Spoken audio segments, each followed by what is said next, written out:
ने पिछले साल 2 अप्रैल को भारत बंद के दौरान दर्ज किए गए प्रकरणों को वापस लेने की कार्रवाई शुरू कर दी है और इसको लेकर गृह विभाग ने पुलिस मुख्यालय से रिपोर्ट मंगाई है। और इसी मामले को लेकर मुख्य सचिव डीवी गुप्ता ने गृह विभाग के अतिरिक्त मुख्य सचिव राजीव स्वरूप से भी चर्चा की है। देखिए रिपोर्ट।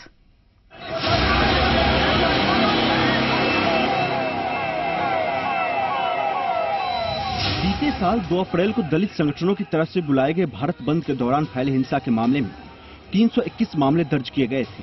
सूबे में कांग्रेस सरकार बनने और सीएम गहलोत के काम संभालने के बाद एक मुद्दा कांग्रेस सरकार के सामने दर्ज केसों को वापस लेने का भी उठा था। खास तौर से मायावती ने कांग्रेस शासित राज्यों में हिंसा के दौरान दर्ज हुए केस वापस लेने की सियासी अपील भी की थी, जिसको लेकर राजस्थान के मुख्यमंत्री अशोक गहलोत ने मीडिया में भी कहा था कि दर्ज मामलों की पहले समीक्षा की जाएगी। अगर केस गलत रूप से दर्ज किया गया होगा तो वापस लेने पर विचार किया जा सकता है। अब इस मामले में गृह विभाग ने पुलिस मुख्यालय से रिपोर्ट तलब की है।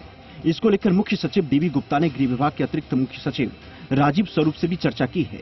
गहलोत सरकार की तरफ से केस वापस लेने की कार्रवाई से जुड़ी समीक्षा क्या शुरू हुई, बीजेपी हमलावर हो गई। मुकदमे वापस लेने की कार्रवाई को बीजेपी ने बीएसपी सुप्रीमो मायावती का डर बताया है। ये सरकार, जिस प्रकार मैंने सदन में कहा, ये तकनीकी रूप से जीती हुई सरकार है, अल्पमत की सरकार है।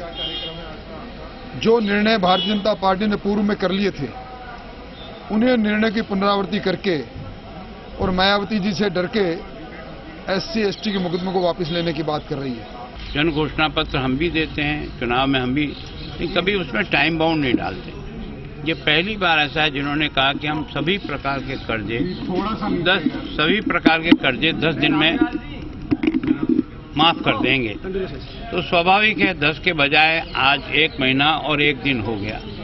अभी तक तो किसान के खाते में एक नया पैसा भी गया नहीं। बीजेपी नेता के बयान पर कैबिनेट मंत्री प्रताप सिंह खाचरियावास ने कहा कि बीजेपी राज में अगर किसी नौजवान, किसी धर्म या जाति के लोगों पर झूठे मुकदमे लगाए गए हैं तो उन्हें न्याय मिलेगा। इसको लेकर आखिर बीजेपी को आपत्ति क्यों हो रही है?